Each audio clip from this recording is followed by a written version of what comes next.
Voici Tam Tam Tropical, votre émission d'information et de débat sur l'Afrique et sa diaspora, conçue et présentée par Juvénal Noël.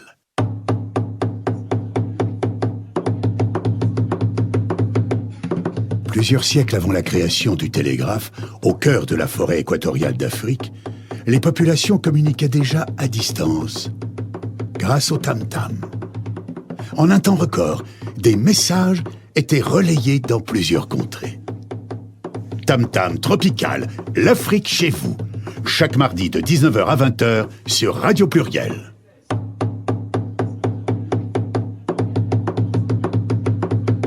Tam Tam Tropical, votre magazine sur l'Afrique, conçu et présenté par Juvénal Noël.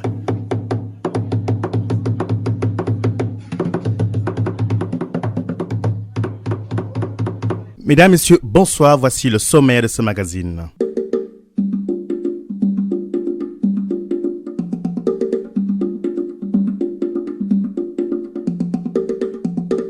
La principale information nous vient de la Côte d'Ivoire. Alassane Ouattara a été solennellement investi ce mardi à Abidjan, président de la Côte d'Ivoire, pour un mandat de 5 ans en présence de plusieurs dirigeants africains. Pour parler de cet événement, ce soir, nous reviendrons sur la récente élection qui s'est tenue le 25 octobre. Élection plutôt controversée. Magic System, c'est comme un bon vin. Plus ça vieillit, plus c'est bon. Soudayo, j'ai pas mes papiers.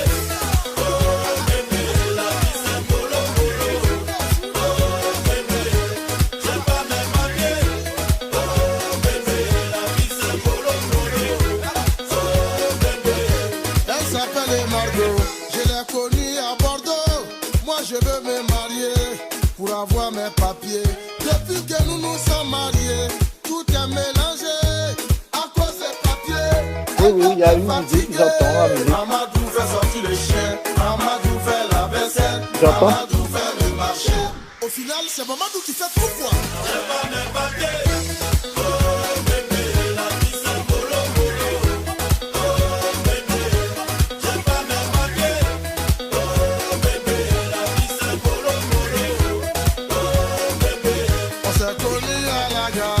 C'est elle qui m'a dragué. Moi j'étais en galère, moi je voulais mes papiers. On s'est vite mariés, mais après le mariage, il y avait tous les dangers. Et j'ai subi la réalité. Amadou fait sortir le chien, Amadou fait la vaisselle, Amadou fait le marché. Ah là là, l'affaire est compliquée, hein. J'ai pas mes papiers.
danser le sans-papier, non? Bien, merci donc au groupe Magic System qui nous a permis de nous installer. Et je retrouve donc nos invités.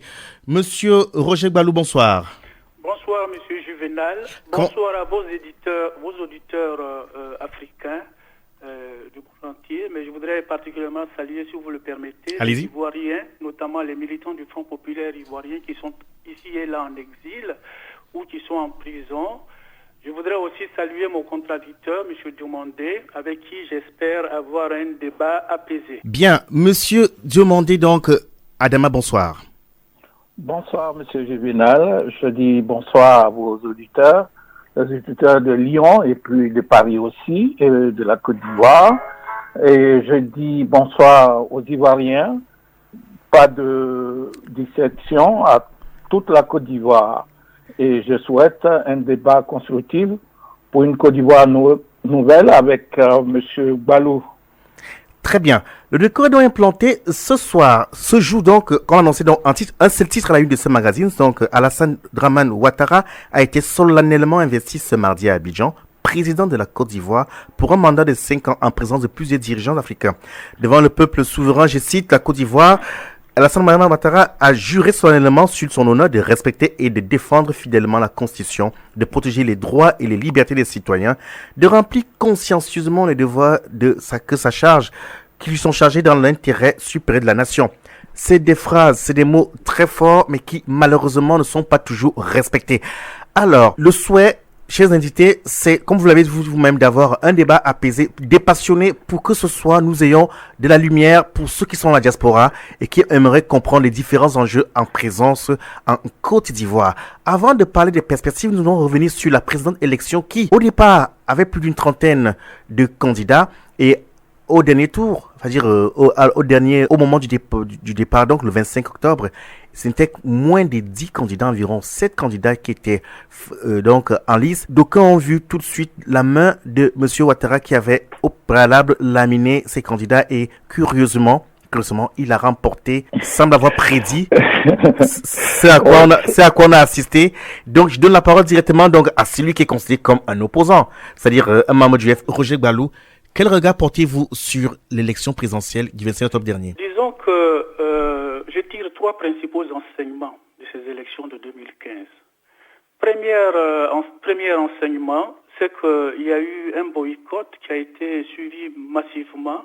Rappelons que c'est à l'initiative du Front populaire ivoirien que ce mot d'ordre du boycott a été lancé. Je reviendrai tout à l'heure sur les chiffres au-delà des débats, pour montrer en quoi il y a eu effectivement un boycott et où le Front populaire ivoirien a été suivi. La deuxième chose qui n'est pas pour nous une surprise, c'est l'élection de M. Ouattara à plus de 84%. Mais là aussi, ce n'est pas une surprise. En l'absence d'opposants, cela est normal qu'on arrive à ce score soviétique. Troisième chose que j'observe, troisième enseignement, c'est qu'il y a eu un débat de chiffres sur le taux de participation. Le FPI annonce un taux de participation de 11%, d'accord, pendant que TV5 annonce 20% de taux de participation. La CEDEAO, avec le président nigérian, annonce 40%, pendant que la CEI a tantôt annoncé 60% et 54% à la fin, pour encore revenir un peu sur le fait que cela aussi n'est pas une surprise, tant est que le FPI avait déjà prédit qu'il y avait que ces élections-là, il n'y avait pas de transparence, et c'est ce qu'on observe aussi à travers ces chiffres. Donc voilà les 3 principaux enseignements que je tire, mais on pourra discuter au fur et à mesure pour que je m'explique davantage. Que répondez-vous, Monsieur Adama Diomandé? Oui, Monsieur Juvenal, vous avez déblayé le terrain pour Monsieur Balou. Je veux vous dire que tous les chiffres qu'il donne au nom du FPI sont que des chiffres fabriqués. Le FPI a l'habitude dans ses laboratoires de donner des chiffres qui ne correspondent pas à la réalité. Ce que je veux dire à M. Balou, la Côte d'Ivoire nouvelle est en marche. Le bilan de Alassane Ouattara, le président qui vient d'être reconduit par le Conseil constitutionnel, est tellement éclatante qu'il n'y avait pas de doute qu'il serait élu à un score très élevé. Quand M. Balou met en cause le taux de participation, je dis que son président mentor, qui se trouve à La Haye en ce moment, a été élu avec 32% de taux de participation. Et ce président, en somme, entre guillemets, élu, puisqu'il a fait 1000 morts à gauche, 1000 morts à droite, pour aller s'installer à la présidence. Donc, je demande à M. Gbalo d'être réaliste. Le FPI a participé à cette élection avec son président Affi N'Guessan, qui n'a pas pu atteindre les 10%. Et je peux vous dire, monsieur le journaliste, le poids réel du FPI en Côte d'Ivoire ne dépasse pas les 10%. Quand il met à son bilan le taux d'abstention des Ivoiriens, je veux dire que aller voter, c'est une liberté. Il n'est pas dit que les Ivoiriens qui ne se sont pas déplacés sont que des électeurs du FPI.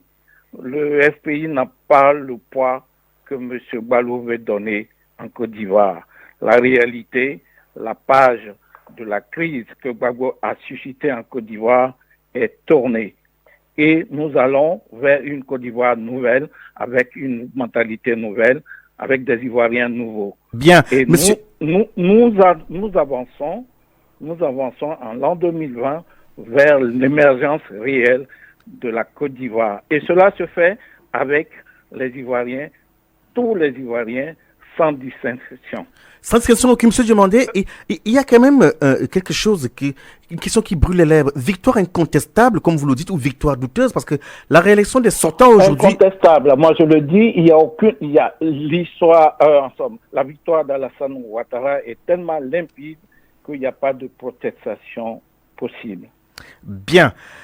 Et c'est là où donc je m'interroge sur l'attitude même des opposants de M. Ouattara. On a eu progressivement les uns les autres se désister et finalement on a eu l'impression en allant à cette élection qu'effectivement c'était qu'une élection, on va dire, pour la forme et pour la simple raison que ce que la plupart des observateurs ont noté, c'est-à-dire que M. Ouattara avait tous les moyens pour se faire réélire. Et cela s'est confirmé, mais avec un score quand même assez curieux pour les démocraties actuelles. En dehors de certaines démocraties, il est devenu très difficile de voir un président réélu avec une majorité si forte au premier tour. Monsieur Juvenal, moi je vais vous expliquer. Allez-y.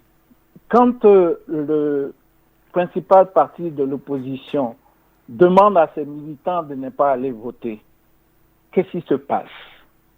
Les militants du parti concurrent mobilisent. Vous croyez qu'ils, par le plaisir, vont voter pour le FPI? Le FPI a demandé, malgré que son président Affi N'Guessan soit candidat, le FPI a demandé à ses militants de ne pas aller voter. Ben, vous savez, il y a des passions. Bien. Chaque candidat en Afrique a ses... Il y a des passions. Permettez-moi d'insister, monsieur Adama Diomandé, mais au niveau des résultats même, du pourcentage, est-ce que cela ne vous semble pas assez douteux quand même? Ben, pas du tout. Pourquoi c'est très douteux? Il y a 6 millions d'électeurs, 6 millions 300. 3 millions d'électeurs, plus de 3 millions 300 se sont déplacés pour aller voter. Dans des démocraties bien développées, comme la France, souvent, les taux de participation sont à 40, 45, 50%. En Belgique, c'était à 17%. Aux États-Unis, Barack Obama a été élu avec 37% des électeurs américains. Ça, c'est une réalité. L'ambassadeur américain a dit, ne pas aller voter aussi, c'est un choix démocratique. Voilà, c'est tout. Moi, je suis content pour mon pays que plus de 50% d'Ivoiriens se sont déplacés à aller aux urnes. Et je peux vous dire, dans l'histoire de la Côte d'Ivoire, c'est le taux de participation, le deuxième taux de participation à une élection présidentielle. Bien, donc, monsieur, bien. Les arguments de M. Gbalo ne pèsent pas. Il ne pèse pas. Merci. De la réalité. Non, je me tourne vers M. Gbalo et la question est simple. Il est curieux de constater que plusieurs candidats à cette élection, après les élections, tout de suite, ont accepté le score. Ce qui semble quand même assez curieux. Monsieur Gbalo. Oui. Avant je voudrais juste constater, comme Oui. M.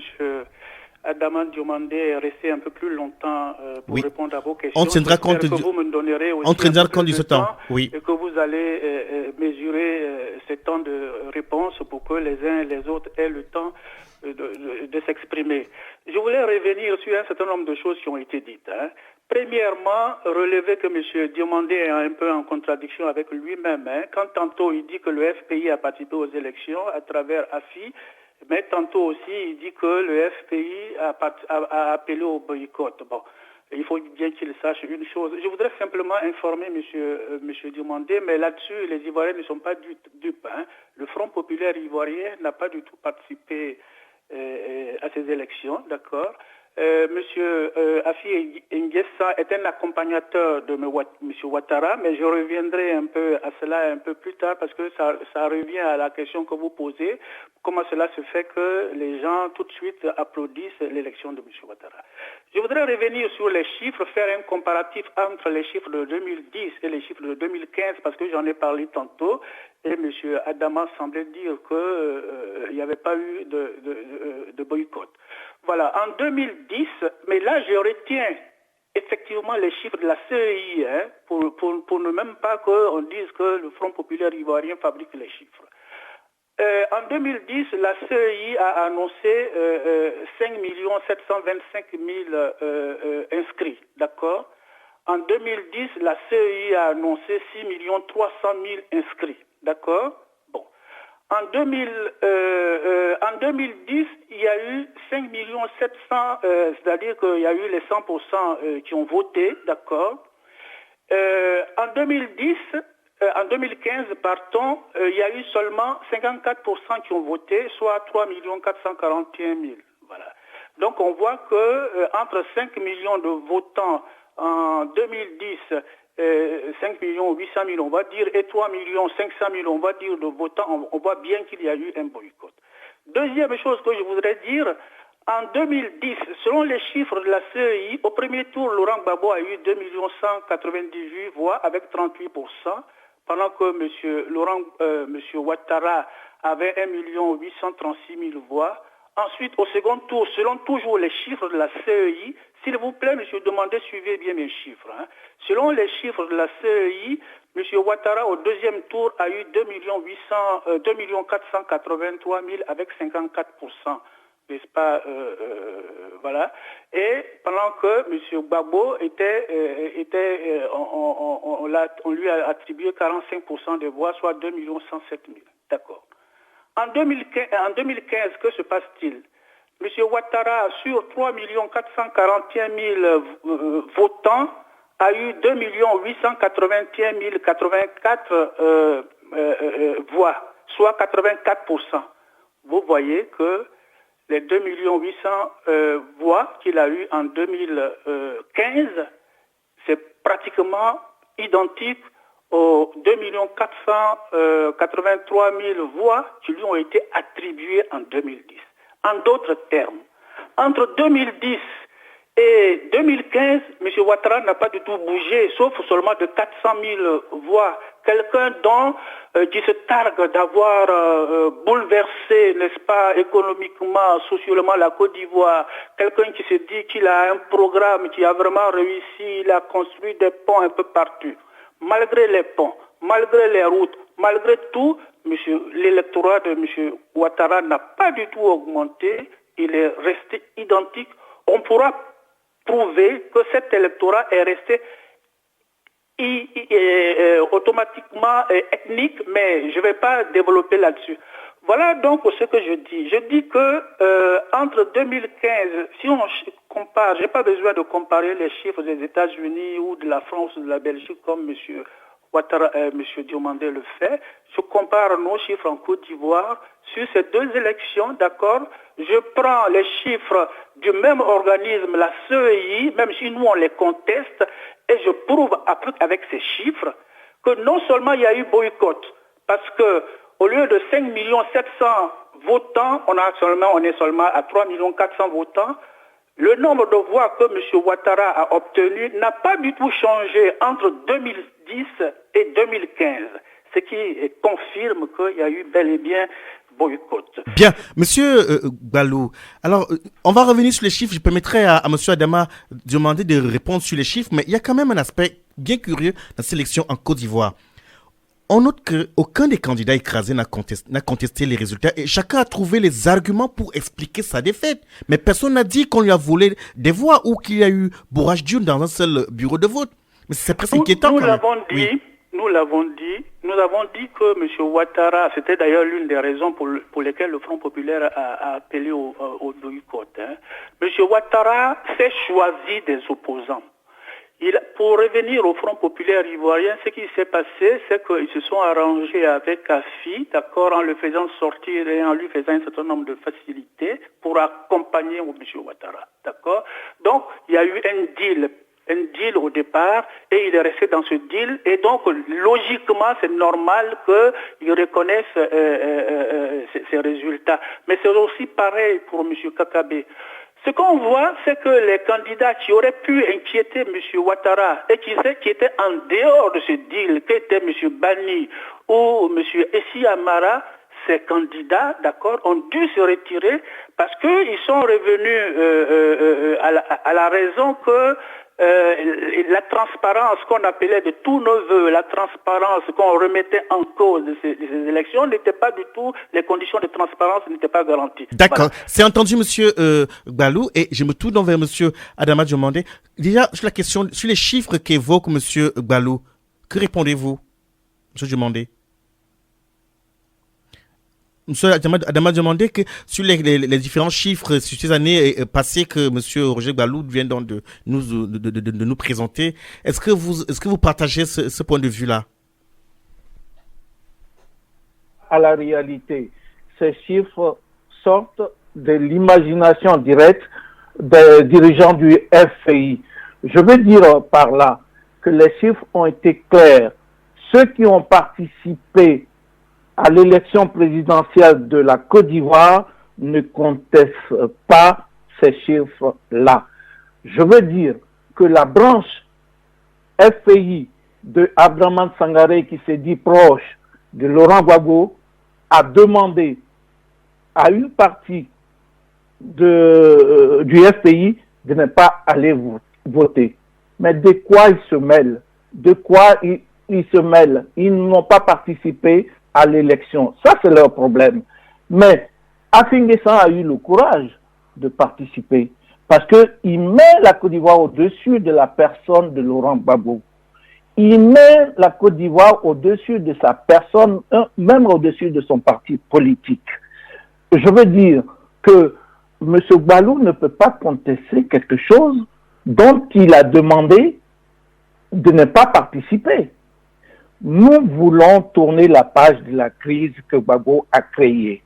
Et la réalité est que les Ivoiriens ont compris cela.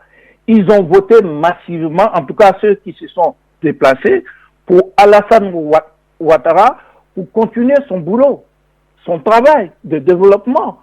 Lui-même, il le sait. Gbagbo avait plongé la Côte d'Ivoire dans une pauvreté incroyable. En 4 ans et demi seulement.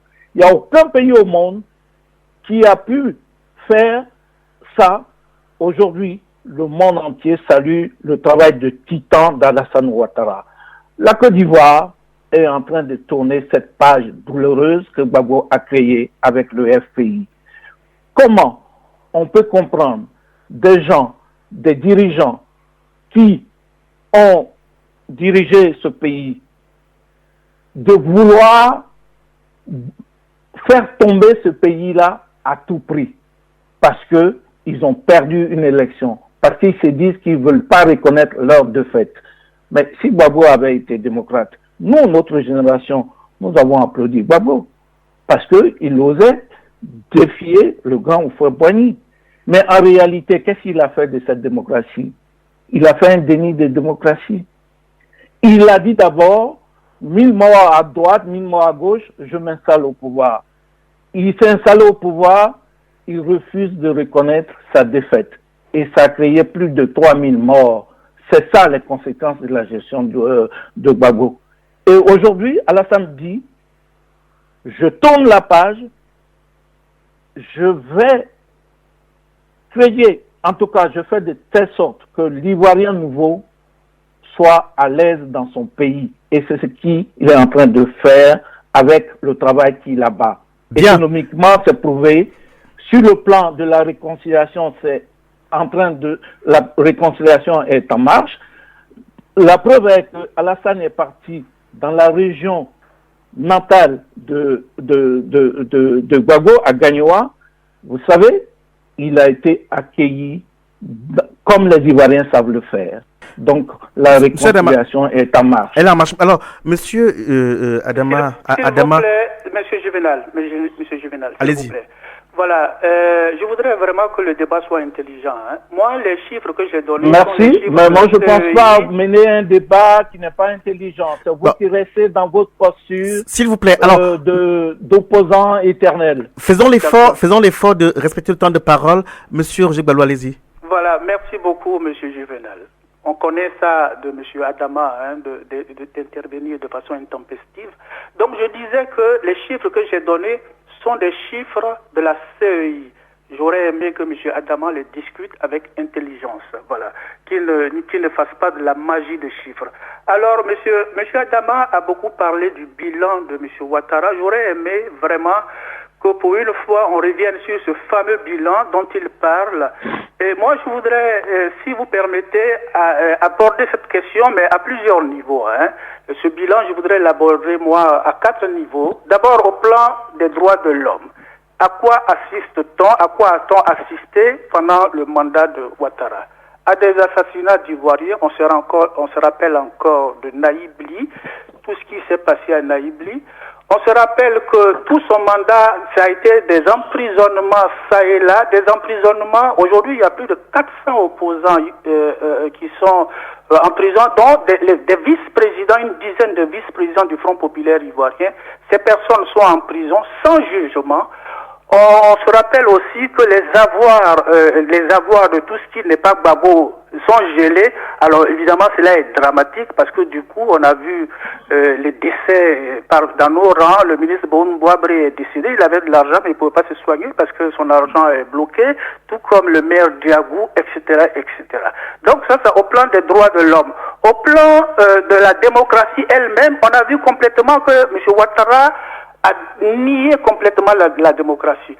La loi sur le financement que M. Gbagbo, le financement des partis politiques que M. Gbagbo avait fait voter, M. Ouattara a purement et simplement nié ça pour les partis de l'opposition. Il a financé le RDR, il a financé les partis qui lui sont proches, mais il s'est gardé de financer, n'est-ce pas, les autres partis, alors que la loi l'y oblige. Les journalistes et les journaux avaient une espèce d'épée de Damoclès sur leur tête pour peur qu'ils fassent un article qui ne fasse pas les éloges de M. Ouattara, que leurs journaux sont suspendus ou que les journalistes sont arrêtés, alors qu'il y a une loi en Côte d'Ivoire qui existe et qui dépénalise les délits de presse. On a assisté aussi à une justice des vainqueurs. Vous savez que seuls les pro-Gbagbo aujourd'hui sont inquiétés, sont en prison. Une corruption sans commune mesure avec tout ce que la Côte d'Ivoire a connu jusqu'à ce jour. Ensuite, au plan de la cohésion nationale et de la réconciliation. La réconciliation n'a jamais commencé. Je disais tantôt, mais pour M. Ouattara, la réconciliation se résume à venir lui demander pardon, que le Front populaire ivoirien vienne lui demander pardon, c'est ce qu'il entend par réconciliation. Monsieur le Balou, il a donné, s'il vous plaît. M. Ouattara a également confié à M. Bani de travailler sur ce dossier épineux de la réconciliation. Ce que M. Bani dit qu'il a fait, mais les résultats de M. Bani n'ont jamais été donnés. Enfin, au plan économique et social, ça c'est le gros du lot. Alors si vous me permettez, je le dis maintenant ou alors je le dis après, parce que c'est vraiment sur ça que... Dites-le après parce qu'il faudrait qu'on trouve aussi le temps à M. Adama de répondre. Donc il faudra vraiment que vous me permettiez de parler du plan économique parce que c'est là que les pro-Ouattara, n'est-ce pas, endorment, mentent joyeusement aux Ivoiriens. Merci. Bien, on va donc laisser à M. Adama. Je vais dire à M. Balou vraiment qu'il actualise son CD et qu'il soit au niveau réel de la situation réelle en Côte d'Ivoire. Aujourd'hui, même les opposants farouches à Alassane Ouattara reconnaissent le travail qu'il est en train de faire pour la Côte d'Ivoire. Quand le président Alassane Ouattara parle de l'Ivoirien nouveau, une Côte d'Ivoire nouvelle, c'est une réalité, une mentalité nouvelle. Tout ce que M. Balou est en train d'étaler, j'ai l'impression qu'il fait le bilan de la gouvernance au Gbagbo. Notre pays est devenu sous Gbagbo, tout le monde le sait, un pays qui ne respectait pas le droit minime. Quand on fait la classification dans un pays, on n'est pas digne d'être président de ce pays-là. Gbagbo a fait la classification des Ivoiriens sous son nature. Quand on va écraser au cours d'une manifestation, on va mettre sa police devant, avant que les militants ne sortent pour manifester pacifiquement, on les tue. Il y a eu plus de 240 morts. M. Balou ne peut pas le nier. Quand on fait un charnier pour aller s'installer à la présidence, ce n'est pas la démocratie. Et quand on est battu à une élection et que le monde entier reconnaît la victoire de son concurrent et demande au président de quitter le pouvoir qu'il usurpait, il refuse de cela. Et les conséquences, c'est plus de 3000 morts. Il me parle des morts post-crise. Mais qui a provoqué cela? C'est M. Laurent Gbagbo. C'est pour cela qu'il se trouve à la Cour pénale internationale. Mais pour moi, nous devons avoir le courage de tourner cette page-là.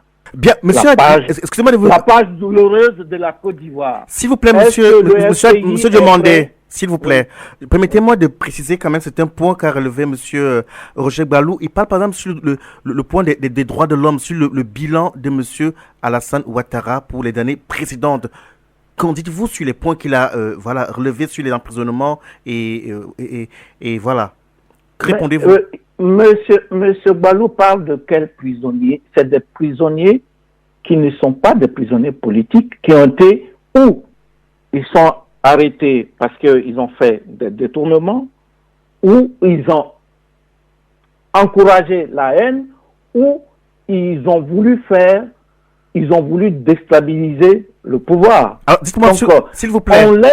On laisse la justice faire son travail. C'est tout. Je veux comprendre. Vous laissez entendre que c'est des journalistes qui se sont vus, dans certaines difficultés, qui ont parfois même dû quitter le pays. Ceux-là, ils étaient en train de vouloir déstabiliser la Côte d'Ivoire, c'est ça? Qu'il cite le nom d'un seul journaliste emprisonné en Côte d'Ivoire. Il n'y en a pas sous Ouattara. Les journalistes, le FPI a sa presse, qui insiste toujours à la haine, mais ils ne sont jamais inquiétés. Mais sous Gbagbo, combien de fois le journal Le Patriote a été saccagé? Combien de fois est-ce sous Alassane Ouattara un journaliste a été tué? Mais Jean Hélène, on se souvient, a été assassiné sous Laurent Gbagbo. Et encore, le journaliste, j'oublie son nom, disparu, Tiffer, a été fait sous Laurent Gbagbo. Mais M. Balou ne va pas donner des leçons de démocratie sous la mandature d'Alassane Ouattara. Le bilan de Gbagbo en matière de liberté est catastrophique. C'est pour cela qu'il se trouve là où il est. Donc, aujourd'hui, la Côte d'Ivoire est en train de tourner cette page douloureuse. Même à Gagnoa, même à Mama, la Côte d'Ivoire est en train de tourner cette page-là.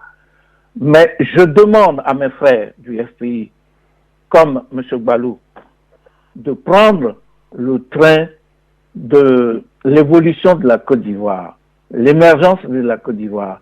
C'est ce que Alassane Ouattara propose aux Ivoiriens, au FPI, et il est toujours prêt, il s'arrêtera pour que le FPI monte dans ce train ou dans l'avion du développement. Monsieur, c'est ce que je souhaite pour mon pays. C'est ce que vous souhaitez. Eh bien, je voudrais me permettre quand même d'insister. Monsieur Roger Gballou a relevé certains points. Par exemple, il parle de la corruption, il parle de la cohésion nationale, même de la réconciliation qui, dans le précédent mandat de monsieur Ouattara, semble inexistant. Que répondez-vous à cela?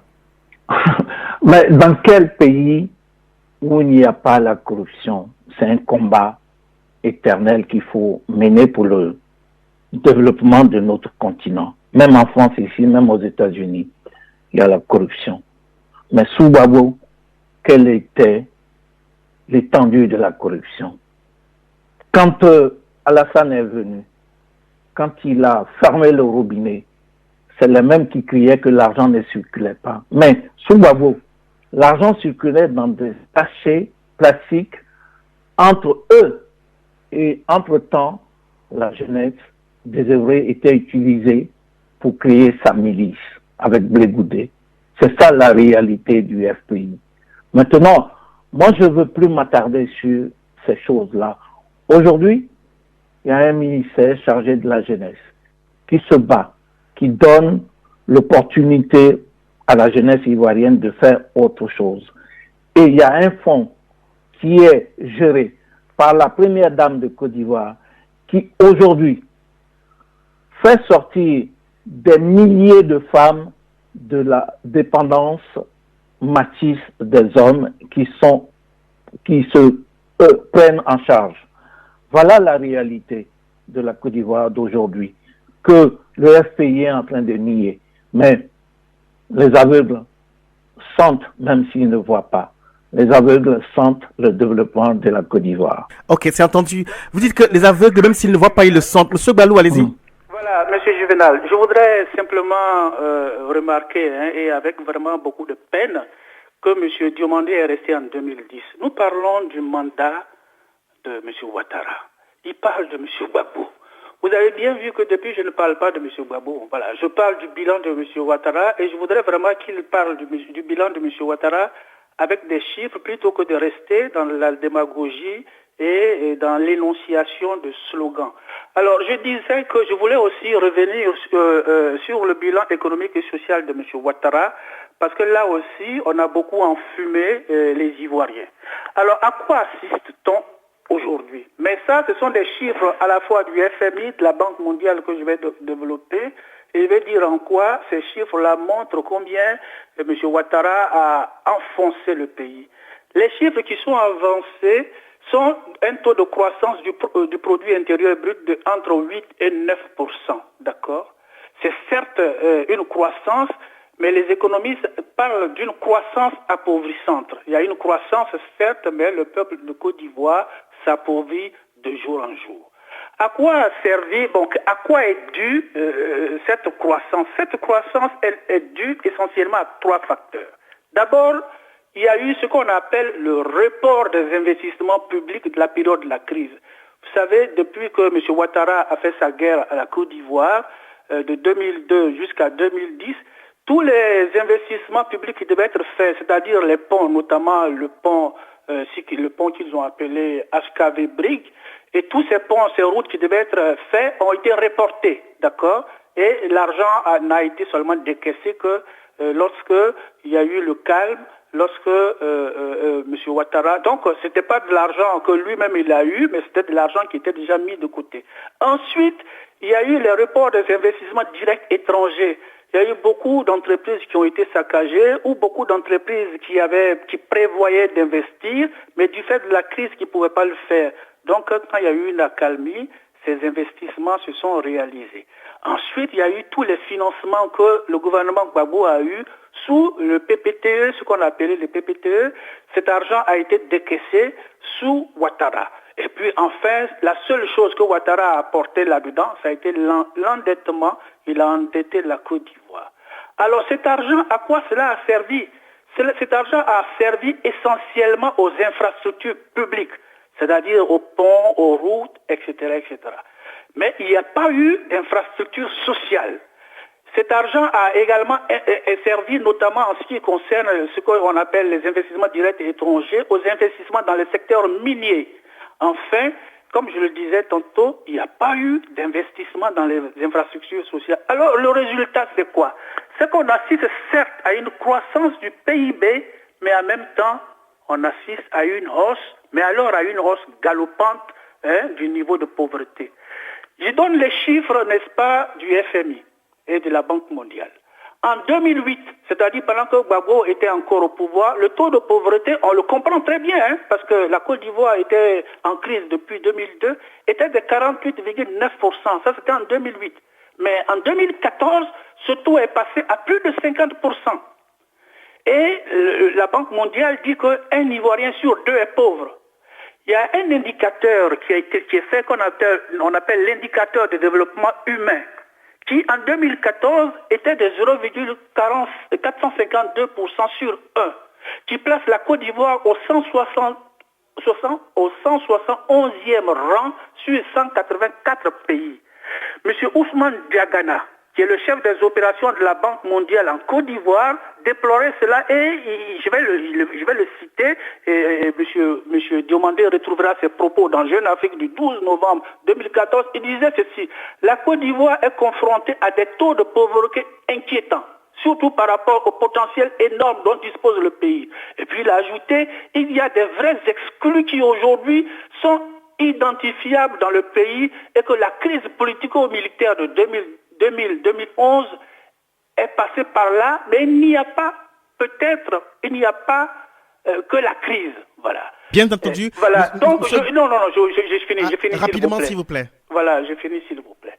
L'ONU prédit qu'on parle d'émergence en Côte d'Ivoire en 2020, mais que cette émergence-là est compromise, qu'elle ne peut pas être atteinte au regard des faiblesses, n'est-ce pas, dans les infrastructures médicales, éducatives et sociales. Voilà ce que je voulais dire. Une catastrophe, M. Ouattara est une catastrophe pour la Côte d'Ivoire et je voudrais vraiment que M. Diomandé donne des chiffres qu'on discute. Merci. Avant de passer donc aux chiffres, je rappelle aussi aux autres qu'il est très important d'être très clair et précis. M. Adama Diomandé, est-ce que vous pouvez nous dire concrètement, apporter une réponse concrète à tout ce que relève M. Roger Gbagbo, s'il vous plaît? Il relève que des mensonges. Il n'est pas actualisé. Vous trouvez que c'est tout faux, en fait? Qu'est-ce que vous voulez que je... Les chiffres qu'il donne sont complètement dépassés. Il donne les chiffres que M. Diagana a donnés quand il venait occuper son poste.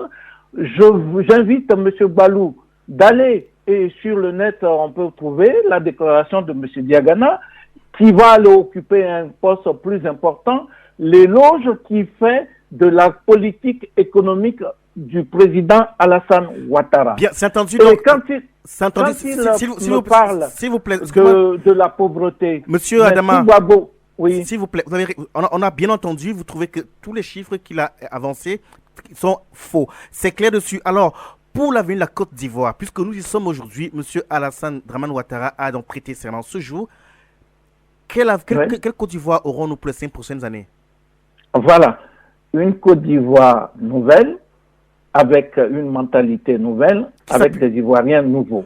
Un Ivoirien nouveau veut dire que nous changeons de comportement. Nous menons la guerre à la corruption, qui est un facteur de rabaissement économique et qui met les Africains dans une situation d'injustice et de précarité. Je me permets de vous couper, s'il vous plaît, de manière pratique et concrète. Qu'est-ce qu'on va donc voir pour les années pour les jours qui vont suivre? Parce que en une phrase, on va dire une Côte d'Ivoire nouvelle, mais de manière pratique et concrète. Qu'est-ce qu'on attend? Qu'est-ce qu'on verra? On verra des institutions stables, solides et des personnes qui sont conscients qu'ils sont au service de leur pays. Monsieur de la Côte d'Ivoire. J'entends ce que vous dites, mais je voudrais quand même avoir des événements parce que de manière empirique, lorsqu'on rencontre des Ivoiriens, même dans la diaspora, certains semblent satisfaits, mais il y a une majorité aussi qui ne se retrouve pas. Par exemple, sur le fameux processus de réconciliation en Côte d'Ivoire et de cohésion nationale, on a le sentiment que les Ivoiriens ne se retrouvent pas. Un pays se dirige avec des contradictions, avec des frustrations. Un pays, c'est cela aussi, un dirigeant. Il faut, à un moment donné, le monde n'est pas juste. Le monde est injuste. Le monde est juste. Alors, selon vous, en tant qu'homme politique, ce soir, pour ceux et ceux qui nous entendent, ils sont nombreux qui nous écoutent dans la diaspora. Mais vous savez, un bon président fait de telle sorte que son pays ne tombe pas dans la guerre.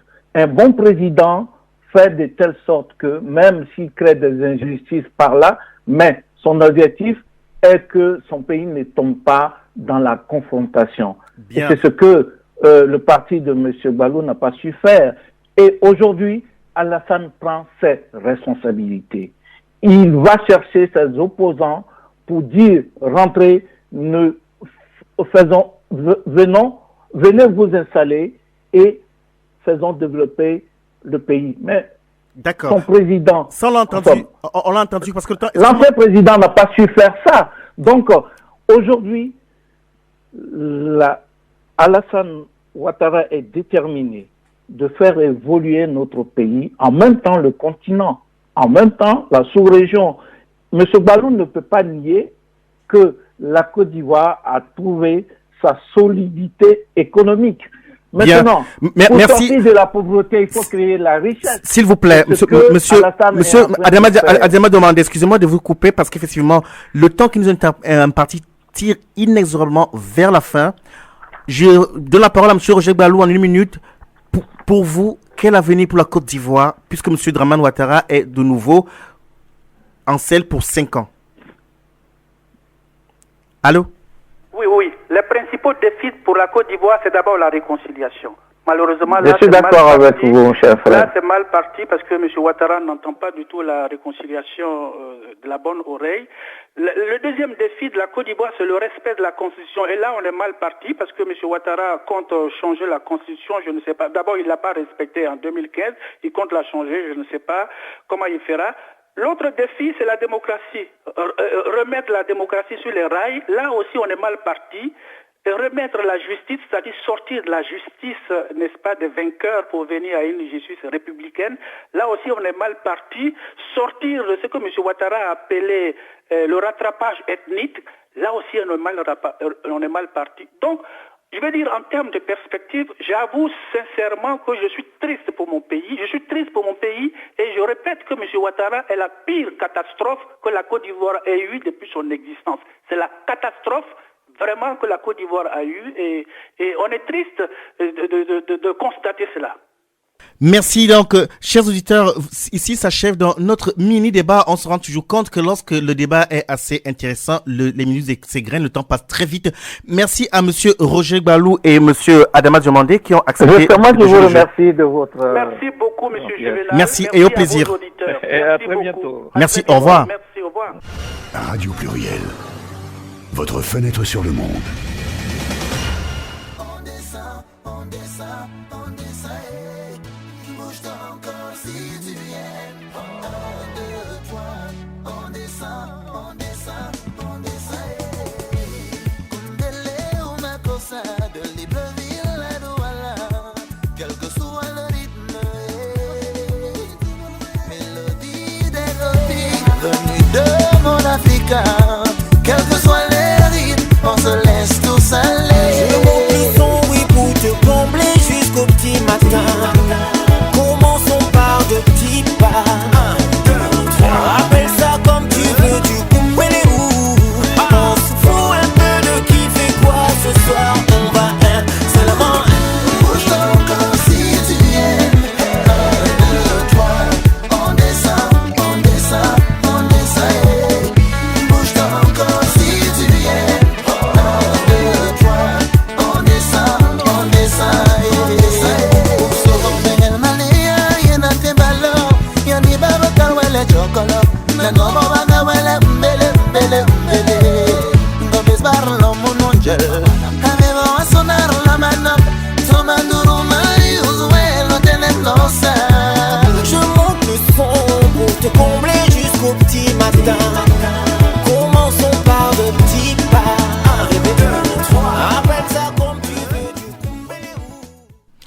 retour sur la 91.5 de Radio Pluriel. Donc, avant notre brève présentation musicale, nous étions avec Monsieur Roger Gbalou, membre du Front Populaire Ivoirien, et Monsieur Adama Diomandé, chargé de la communication et des relations extérieures dans le RDR, entendu Rassemblement des Républicains de Côte d'Ivoire. Nous sommes rentrés dans la page culture de notre magazine et ce soir, nous recevons une dame. Elle s'appelle Chantal Épée. Bonsoir. Bonsoir. Comment allez-vous?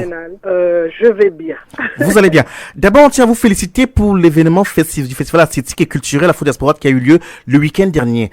D'abord, pour présenter de manière générale cet événement-là, de quoi s'agissait-il? C'est un festival qui rassemblait en un même lieu plusieurs expressions des mondes culturels et artistiques venus des espaces afro-diasporiques. Et alors, on avait de la musique. Oui. On avait de la musique, on avait de la poésie, de la littérature, de l'histoire, des arts plastiques, etc. Et puis il y avait surtout des ateliers dédiés aux enfants et ça c'est ce qui nous passionne peut-être le plus parce que c'est la génération d'après celle qu'on construit. Qu'est-ce qui a été très frappant pour vous qui avait porté cet événement? La solitude. La solitude. C'est-à-dire? Vous étiez toute seule? On était souvent seule. On était deux. Vous étiez deux. Et pourtant, paradoxalement, cet événement, sur le point de vue médiatique, j'ai fait allusion aux réseaux sociaux, semble avoir eu un grand succès. Il a eu un grand succès. Il est possible que nous n'ayons pas su demander. C'est possible, hein. C'est possible. Mais ça a été une charge lourde à porter à deux. Mais on l'a fait.